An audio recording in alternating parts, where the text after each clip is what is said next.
Hey everyone, I wanted to walk you through some of my favorite watercolor supplies.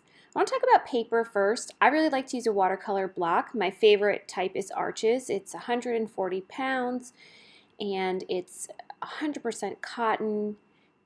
I use cold pressed paper for watercolor. You can use hot press, but it doesn't have as much graining, so I save that for gouache. You can see this is a block. All the paper is attached and glued together. And so when you're done painting, well, it keeps it very flat while you're painting, right? And when you're done painting, to get it apart, you can use a letter opener or a knife and just slip it in there and sort of slice your paper off when you're done. So that's what I like to use because it keeps your paper so flat. But there's all different types of watercolor paper, and there are watercolor sheets and notebooks. You don't have to use a watercolor block, and you don't have to use Arches. There's Canson and Fabriano and Stonehenge and a lot of different brands. So if you're learning and just practicing, you might want to try something that's a little cheaper that you can get in the art store. Now, paints are my favorite thing, and I want to start with my reds. I love a crimson and a scarlet lake. Those are Daniel Smith and Winsor & Newton. I love those reds, and I usually mix them. When it comes to oranges, I like a cadmium orange and a burnt orange. Again, Winsor & Newton and Daniel Smith, respectively. Yellows. I like a range of yellows, so there's a few of these I use. Winsor Yellow Deep is my go-to yellow. That's by Winsor & Newton. I also love a yellow ochre for the darker tones, and then a really good lemony yellow, like this one from Daniel Smith, or Winsor & Newton Lemon Yellow is also a very cheerful and bright yellow. Greens. If I could only have one green, I would have sap green. I also love green gold. Again, Winsor & Newton and Daniel Smith. I blend my greens a lot. For a dark green, I love Daniel Smith Deep Sea Green. Oh, it's has such granulation. It's just beautiful, and it really gives you those deep tones. Now, let's talk blues. I don't actually use blue that much usually, but I love indigo. I love the granulation of indigo, either Daniel Smith or Winsor & Newton. I love them both. I also love a turquoise.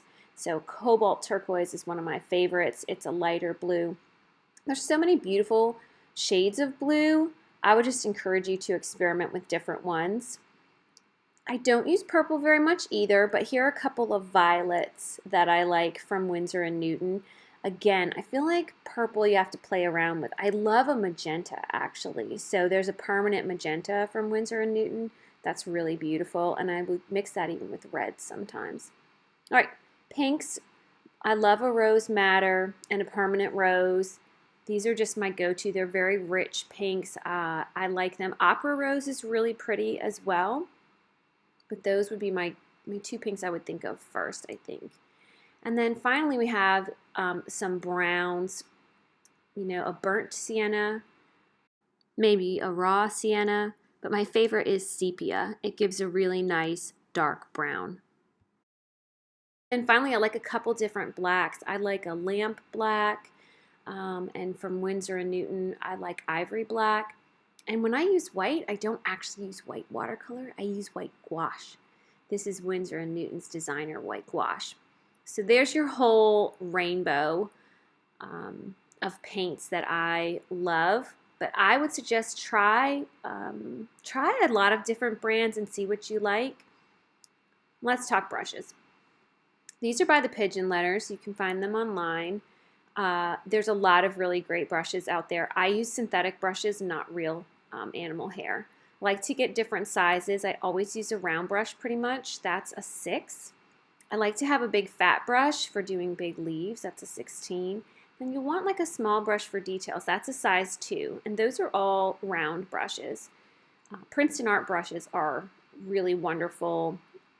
You can find those online as well. Winsor & Newton has a line of brushes that I like.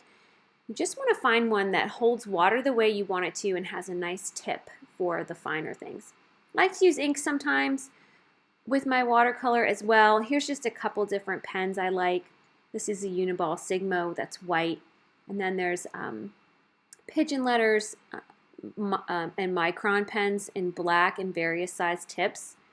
And I always keep a pencil handy for sketching and, of course, an eraser. because I like to keep my lines fairly faint, and once you paint over a pencil line, you have made it permanent. So if you keep your lines fairly faint, sketch it in and then erase them out, that's better. Listen, there's a million palettes out there, and they all have these little wells, right, for your paints, and then bigger areas for mixing. I use pretty large ones. You don't need to use that one that big. You can just use a giant pan like this. This works really well.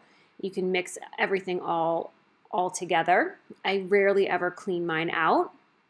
You can find those online. Amazon has a million different palettes, and also Blick art supplies. I really like Blick. So I hope this has been helpful for you. I would love to answer any questions you have. Email me if there's anything else you can think of. And as always, happy painting.